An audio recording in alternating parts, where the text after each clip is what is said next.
T. Higgins, kind of what does he bring? Why is he so important to bring back for maybe at least another year? Well, just again, how he goes about his work. Number one is something that I really respect, and I think all of our entire building respects. Number two, just the type of receiver he is, big body, great body control, tremendous speed down the field, but great body control to transition out of those breaks. And so again, he's one of the top receivers in this league, and we don't want that just walking out of the building. And so when you get an opportunity to whatever it is, put a tag on him and keep him in the building and let him play at least another season for us, I think that's critical. I think after the season, I don't remember which week, but I saw a tweet that Lapp had said that he had heard that you were maybe considering giving up play calling. Was that accurate? Were you ever considering that? No, I like the process we have going right now, and now it's a new challenge. With Dan stepping into that and Brad moving in the quarterback role.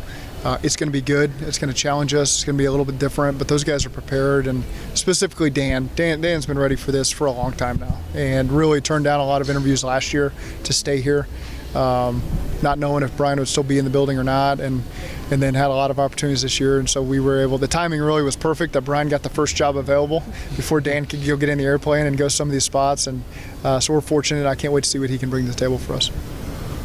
What have the last few weeks been like from you, differing from the last few off seasons with me personally? Feel like it's slowed. We had more coaching hires than previous, and so that ate up probably 2 weeks of just being in those interviews and making sure we made the right hires, different than years past. So that ate up a little bit of the time. Otherwise, just finally getting to sit in the draft meetings and hear maybe an extra week of draft prep from the scouts that they do anyway. I just don't always get to sit in at this point in the year. Usually I'm catching up when we get to the combine. So I personally feel a little bit better prepared, and I know our position coaches have watched a lot more guys than they would have at this point. So you're just a couple weeks ahead on that process, and that's a good thing for us right now. When you look at a potential defensive lineman or like a nose tackle or D tackle that could fit in your spot defensively, what are some good traits that y'all are looking for an interior defensive lineman right now? Guys that are consistent, and so again, you can see that from the guys that we have in our building. That's, I think, what's carried us, especially from our defensive linemen, is the consistency. You know what you're going to get down in and down out in every single game from our guys. And so, those are always things we're looking to add. If we're in the draft, it's guys that can fit right in with the guys that have been here and done that, and the way that they're going to lead these young guys. And so I think that's critical, that we find consistency at that position behind the key guys that we already have. Do you think Chase Brown can make a big step forward this coming season? Certainly. I don't think he got much opportunity last year. It's early in the season. We wanted to make sure we had guys out there that understood our protections. And that's not to say Chase was doing a poor job. It's just we were playing Cleveland and Baltimore right out the gate. And so the rookie didn't get his opportunity early. Right before we were about to give him a really big role, he pulled his hamstring in practice and missed 4 or 5 weeks. And then the second he came back, we integrated him right back in there, and he did some good things for us. So I certainly think a whole season's worth of that is going to be exciting to watch. You talk about a consistent approach. Chase Brown has done that. It's you see him in there every day doing extra stuff, and so he'll prepare himself for the opportunities he can get. And I'm really excited to watch what Chase's career is going to be like for us. What's the ideal running game for this offense? That your vision of it, of what it should and hopefully will be in 24? I think what we've always done, really is find a way to blend it with our passes and what works for us week to week. And we have a lot of things in our run game that we can pull from. Sometimes we pare it down. We have a very limited menu. Sometimes we have an expansive menu. And so, again, we just find as we go through training camp what fits us best right now. We always have an idea coming out of the offseason. We let it evolve. And I'm excited to see it work next season for us. How important has Joe Mixon been to kind of what you've been able? He was one of the few guys who's still been here from when you got here. Yeah. I mean, how would you describe his time with you and in this offense over the last 5 years? Yeah, I mean, he's always played a big role for us, and been a durable guy for us, been a physical runner for us, always been available. And so, again, you're right. He's one of those guys. It's really this last season, it was him, Sam Hubbard, Josh Tupou, and Tyler Boyd were the last 4, from when I walked in the building. And so, again, it's I always look at Joe Mixon very fondly and appreciate everything that he does for us. You added a passing game coordinator, which was a new title for someone on your staff. What was your reasoning behind wanting to add that? Well, it wasn't set in stone that we were going to do it if we didn't find the right person. And we interviewed a lot of people for OC, a lot of people for quarterback. and all the while we're thinking we're also could add this role as well if somebody in those interviews fits that. And Justin just knocked it out of the park and was really impressive. Came from a system that's extremely similar to ours. It's the Rams offense in Minnesota, and still a lot of the same terminology, things I'd forgotten that we'd done years ago in LA. And so it brings a fresh perspective to us. We'll continue to integrate that role in with the other coaches, and it'll evolve over the course of the year. But the most important thing is finding the right person. It's not just a really smart person that can bring new ideas. It's the right person that comes in the building, and we've taken a lot of pride in adding good people that fit with our staff, and Justin's another guy in a long line of those guys that I think is going to bring a lot of positive thoughts and energy and everything. Is going to fit right in with our coaching staff. How critical, Zach, is it, given where you're picking in the draft, that especially the first round pick comes in and contributes right away? Well, you're always hopeful that people you take early on can have a big presence for you early, but at the same time, it's got to be at their own pace. It depends on what position they're at. Some of them can hit the ground running a little faster than others, and so I'm not going to put that expectation on a guy. It's obvious when you take someone the first round, you have high hopes for them, but again, it depends on what the position is, what the depth is at that position that we have, and again, don't read anything into what I'm saying, because it's who knows who we're taking in the first round right now at 18, and we're just getting into that process. But we have high expectations for the guys that we draft. The tight ends that you've had that have been successful here previously, what are some things that they all have in common that maybe make them good fits, or what y'all want to do schematically? James Casey. He gets the most out of every guy that walks in that room, and they would all say that to you. Guys who have been here and left, guys who are here now. I think that the consistency that he brings to the table, he gets the best out of every single person. They love playing for him, but it's just we got guys that also have the right mentality. We haven't brought in bad guys that are hard to deal with and been a pain in the butt for James, and so these guys are all willing to learn. They see the opportunity they have in front of them. We give these guys a lot of opportunity. Every single tight end that we've had in there gets to play a role for us, and that role can expand or shrink based on what's going on. And a lot of guys have used that opportunity to expand their role as time has gone on. And again, that's a credit to those players, and I do think it's a credit to James as well. In terms of their physical, in terms of what they bring on the field, in terms of what they bring offensively, especially as a play caller, there's certain traits that you like physically, or they're able to... Again, you want a tight end that can stretch the field vertically, has great hands, can block at the point of attack in the run game, and can pass protect for you. Okay, that's a first pick. Okay, and so you're looking for all those traits. And sometimes a guy's got all three, sometimes a guy's got two, sometimes you got to piece it together with some other guys. That's just tight end rooms in general. And so we're always looking for the room that can do all those jobs. And it's our job to cover up tendencies and give guys opportunities and build it from there. But there's really just tight end traits you want, and then you got to piece it together with the 3 or 4 guys you're going to have in that room. Team Higgins, some guys react differently to a franchise tag than others. Yeah. Can you shed some light just on what those conversations have been like with him? Well, our conversation was brief, just when I let him know that. Again, we take a lot of value in the relationship that we have with T for moments like this, because it is the business side. I understand it can be frustrating.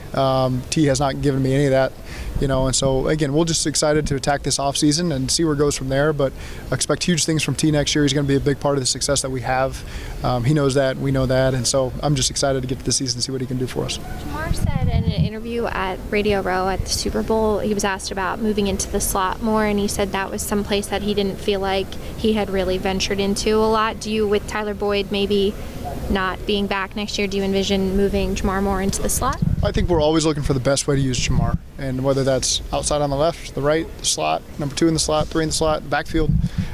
Getting Jamar Chase the ball is good for all of our health. And so we are doing everything we can to find the right spot for him game by game and give him those opportunities. And I think if you look at that Arizona game when he had all those touches, he was everywhere. And so we'll continue to always assess that. And some games are easier than others, and sometimes I've been pretty straightforward with him on that going into a game week. Like, this is going to be a week where it's going to be challenging, and we're going to do our best to get you going early. And so again, he's a guy I love hearing him talk, because he's earned the right to say whatever the heck he wants to say, and I'd always like that about Jamar. And so again, I'm looking forward to getting him back in the building and getting to work for this next season. He referenced trust as a reason why maybe he doesn't get in the slot. Is that different than an outside receiver, like trust with your quarterback? I mean, I would imagine you have to have trust with your quarterback anywhere, but is the slot different? Yeah, let me say this. there's no lack of trust with us and Jamar Chase. Okay, I trust Jamar to make any play that comes his way, and we'll always assess the opportunities that we give to him. It is different playing inside than outside, and it's just there's some time on task things. Jamar's one of those freaks that just makes it work, and but there are different things you got to see with the defense, coverage-wise, zones you got to hit, when the ball is going to come out. Certainly, it is on you a little faster because of the distance from the quarterback as compared to outside. There's more guys you have to count for as aside just the corner or the safety that's out there with you. So there are differences, all things that Jamar has handled very well when we give him those opportunities, and we got full confidence he can do that. Obviously, Charlie Jones played. I'll catch you in a second, Jeff. Obviously, Charlie Jones played a lot of outside wide receiver at Purdue. Did you think he came along in the slot as the year went on and got more comfortable there?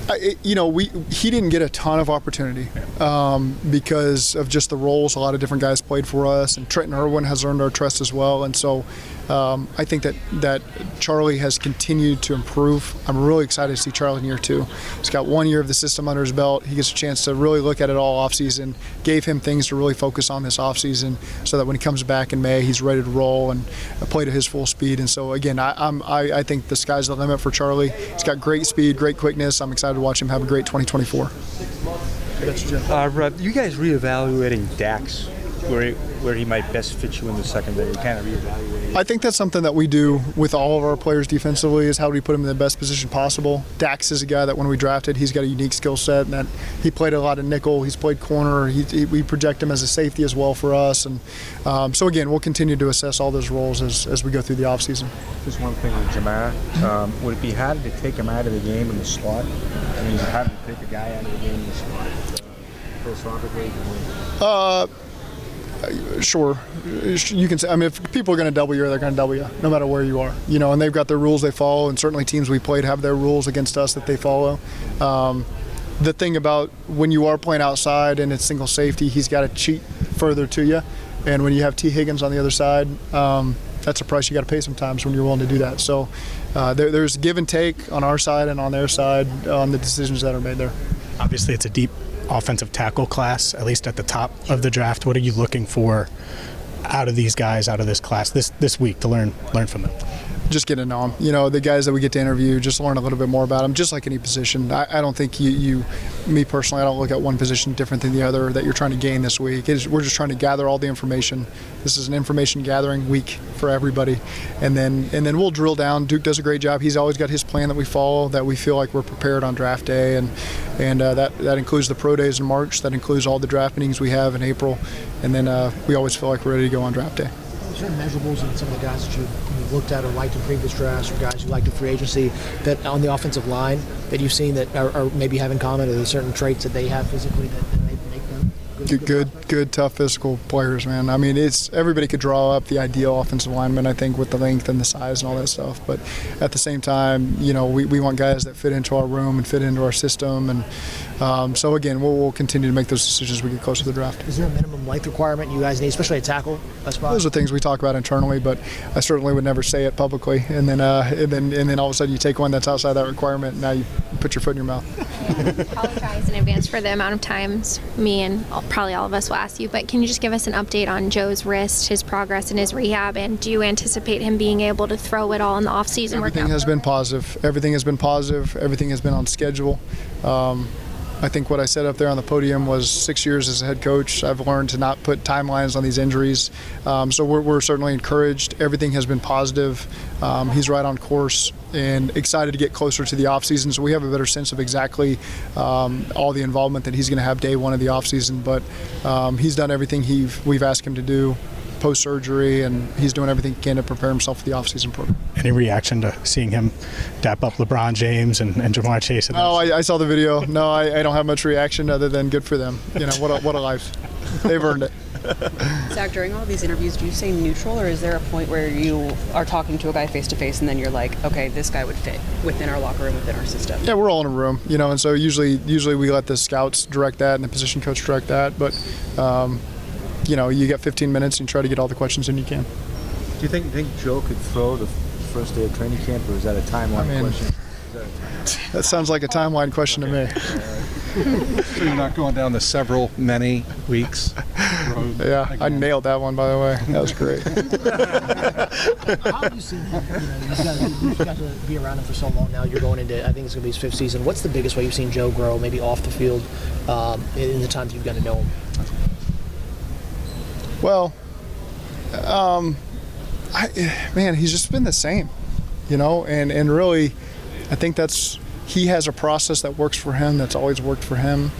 I'm sure if you ask him, there's probably some things that evolved with that process over time, I'm sure, that I'm not privy to, but he's been the same guy day one, I think, in the meeting rooms to now, and I think he knows what I need to hear, and so he does a great job of there's really not a line he could cross because he knows everything's available to him. But I just tried to make sure that we always have that dialogue and communication, and what's important is what he thinks on the field and is comfortable with, and I want to think like him as best as I possibly can, and so I always ask a lot of questions that direct me to those results and answers, and he's always given me the information I need every time I ever ask anything of him.